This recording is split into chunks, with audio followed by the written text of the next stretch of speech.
even those people who might agree with Donald Tusk's his sentiment will question why he chose to say it so bluntly and in such a public forum. It did feel like he planned to say it, and indeed he followed it up with a tweet saying the same thing thereafter. Because, of course, it gives Brexiteers something else to crow about. The pro-Brexit leaning Sun newspaper, one of the most widely read papers in the UK, described him as a sneering Eurocrat, and writing in that paper, Jacob Rees-Mogg, one of Brexit's biggest provocateurs, said that Brexit represents democracy, but as he put it, Mr Tusk represents bureaucracy. So is capable of understanding the popular mood.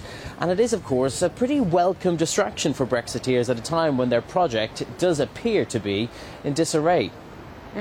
Maeve, I mean, Donald Tusk knew exactly what he was doing when he said those words. Why did he choose to go that far and to talk about a special place in hell? Well, maybe he thought that was the only way he would be taken seriously. But to quote one Scottish Remainer MEP, Alan Smith, said yesterday, he was driven to these comments by listening to lies by cowards for the last 2 years. And Alan Smith pointed out as well that one should listen to his whole speech and not just that punchline, because Alan Smith, interesting, said that he and a number of other MEPs have been saying what Donald Tusk pretty much said last night, that Brussels is now closing its doors on the UK. And that's significant because David Davis, for example, the former Brexit secretary, always said that Brussels would, at the 11th hour, accommodate all the needs of the United Kingdom. So it looks like that is not the case. And many here are saying that what Tusk said yesterday publicly is what many people believe here privately. And one Belgian MEP, Guy Verhofstadt, who also happens to be the spokesperson on Brexit on behalf of the European Parliament, went even further yesterday, saying that the devil wouldn't even let some of those Brexiteers into hell because what they've done to Britain, they would divide it even more. Let's go back to Tig. I mean, Theresa May is now facing quite a challenge. She's got to go back to Brussels today to try and reopen these talks. What message is she going to be trying to deliver?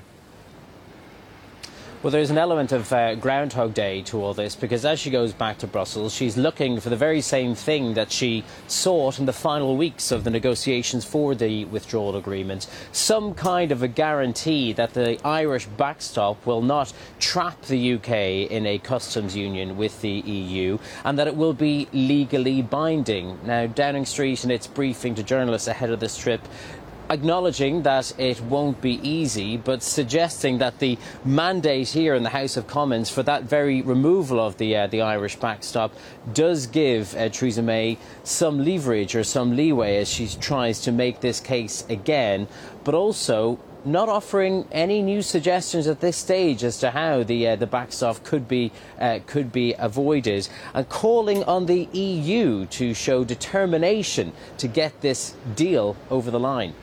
And Maeve, isn't that the point? The EU, for its side, says absolutely not. It's the UK that needs to show us what it wants if we're going to move forward. Now, if Theresa May does come forward with a set of proposals, which, as Tig said, it sounds potentially unlikely, would the EU be able to budge on reopening the withdrawal agreement at that point?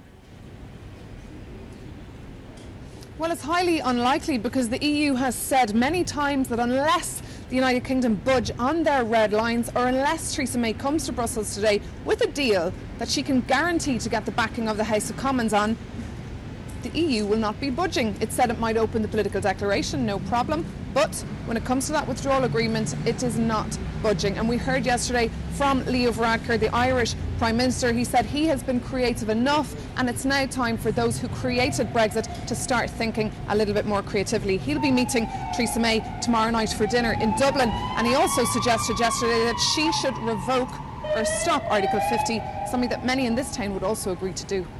Well, let's leave the impasse between the two sides for a second and cross over to Tig in Westminster, because there's been a little bit of movement, a new discussion from the opposition in the UK, hasn't there? Yeah, that's right. Jeremy Corbyn, the leader of the opposition Labour Party, has written a letter to Theresa May because, of course, if she can't get her own rebels on side, there is always the opportunity to reach across the aisle. He's spelt out what his demands would be if Labour is to fall in behind her version of the withdrawal agreement, although what he's had to say is pretty much at odds with her withdrawal agreement. He's given a list of 5 demands, but chief among them is that the UK does remain in a customs union with the EU. That, of course, has always been a red line for Theresa May's position on all this.